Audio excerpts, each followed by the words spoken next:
एक यूएफओ अचानक से राइस्टार के गांव में घुसता है। वो काफी तेज स्पीड से राइस्टार के घर की ओर बढ़ रहा था। उसके बाद वो यूएफओ राइस्टार के घर के सामने आकर रुक जाता है और उसमें से निकलता है एक एलियन। उसके चेहरे पर अलग ही गुस्सा दिख रहा था। दूसरी तरफ राइस्टार घर पर गहरी नींद में सोया हुआ था। तभी अचानक से वही एलियन राइस्टार के पास आकर अपने हाथों से राइस्टार का बदन स्कैन कर रहा था। कुछ ही पलों में वह एलियन राइस्टार का रूप ले लेता है। वह बिल्कुल राइस्टार जैसा दिख रहा था। फिर एलियन असली राइस्टार को उसी यूएफओ से कहीं तो भेज देता है। उसके बाद क्या था, वो एलियन दूसरे गांव में तेजी से आकर देखता है। उस गांव के लोग बहुत खुश थे और हंसते खेलते जिंदगी बिता रहे थे। परंतु एलियन को उनकी खुशी देखी नहीं गई और उसने एक लॉन्चर हाथ में पकड़ी और सबके बीचों बीच निशाना लगाकर उधर मिसाइल भेजी। उसके बाद सभी गांव के लोग वहीं पर मर गए। एलियन यहाँ तक ही नहीं रुका, उसने पूरे गांव के घरों को तहस नहस कर दिया। चंद सेकंड में गांव तबाह हो गया। राइस्टार को देखकर लोग बोलने लगे, अरे राइस्टार, तुम ये क्या कर रहे? तुम तो एक सच्चे साफ दिल के नेक इंसान हो, हमारे हीरो हो। ये कहते से ही एलियन ने एक इंसान को मौत के घाट उतार दिया और सबको अपने घुटनों में लाकर अपमानित किया। दूसरी तरफ ज्ञान भाई टीवी में ब्रेकिंग न्यूज देख रहा था। सभी के मुंह पर एक ही बात थी, उस राइस्टार को मार दो। इसने सच्चाई का झूठा नाटक करके अब दुनिया में तबाही मचा दी है। राइस्टार ऐसा नहीं कर सकता, जरूर कुछ ना कुछ गड़बड़ है। फिर क्या था, ज्ञान भाई राइस्टार के गांव की ओर चल दिया। कुछ देर बाद ज्ञान भाई राइस्टार के गांव में पहुंच जाता है। एक जगह एलियन ने राइस्टार को बंदी बनाकर रखा था। उसी समय एंट्री होती है ज्ञान भाई की। ज्ञान भाई कहता है, तो अब पता चला, तभी तो सोचूं राइस्टार ऐसा कर ही कैसे सकता है। तू जो भी है बता, आखिर राइस्टार के साथ ऐसा क्यों किया?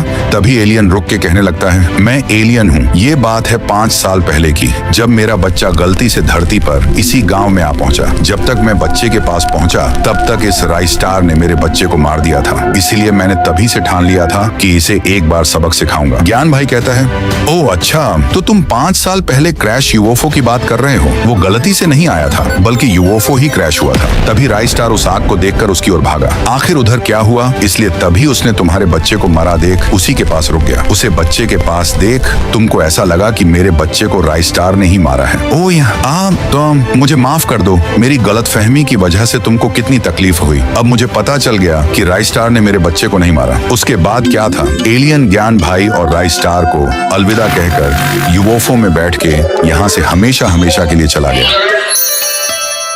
शाम के 7 बजने से ठीक पहले गांव के सारे लोग जल्दी जल्दी अपने घरों के कपड़े समेट रहे थे, जैसे कोई अनहोनी टलने वाली हो। धीरे धीरे सूरज ढलने लगा और गांव की हर खिड़की, हर दरवाजा बंद होने लगे। उसी गांव में रहते थे रोकी और उसके पिता कानू। ये एक चांदनी रात की बात है। अंधेरा जैसे कुछ छुपा रहा हो। कानू, बेटा तू नीचे की सारी खिड़कियां और दरवाजे बंद कर दे, मैं ऊपर के बंद करता हूँ। और ध्यान रहे, किसी से बात मत करना, चाहे कुछ भी हो जाए। रोकी ने सिर हिलाया और दरवाजे बंद करने लगा। जब आखिरी खिड़की बंद करने लगा, उसने बाहर देखा, कोई खड़ा था। उसका शरीर धुएं की तरह उड़ रहा था। रोकी घबरा गया, फिर हिम्मत करके बोला, आप कौन है? आवाज आई, मैं तेरा बड़ा भाई हूँ। पहचान नहीं रहा? रोकी कांपते हुए बोला, भैया आप तो इस दुनिया में नहीं है। परछाई मुस्कुराई, मुझे अंदर आना है, बस एक बार। जैसे ही वो आगे बढ़ा, धड़ाम, खिड़की अपने आप बंद हो गई। पीछे मुड़कर देखा, पापा खड़े थे, गुस्से से लाल। कानू, तुझे मना किया था ना, फिर भी क्यों बात की? रोकी, सॉरी पापा। रोकी बिस्तर पर लेटा, लेकिन नींद गायब। उसके दिमाग में बार बार वही चेहरा, वही सवाल। अचानक वो डर से चिल्ला पड़ा, पापा पापा। कानू भागते हुए आए, क्या हुआ बेटा? रोकी, वो भैया थे ना? कानू, सो जा बेटा, सुबह सब बताऊंगा। सुबह कानू रोकी को गांव से बाहर एक वीरान जगह ले गए। कानू, यही वो जगह है जहाँ तुम्हारे बड़े भाई की मौत हुई थी। सिर पर पत्थर गिर गया था। रोकी की आंखें भर आई, सॉरी पापा, अब चलो यहाँ से। जैसे ही रोकी वहाँ से जाने के लिए मुड़ा, एक धीमी सी फुसफुसाहट आई। रोकी ने चौंक कर पीछे देखा, वहाँ कोई नहीं था। क्या रोकी सच में अपने भाई से बच पाया या कुछ और होने वाला है? सेकंड पार्ट देखने के लिए कमेंट करो पार्ट 2।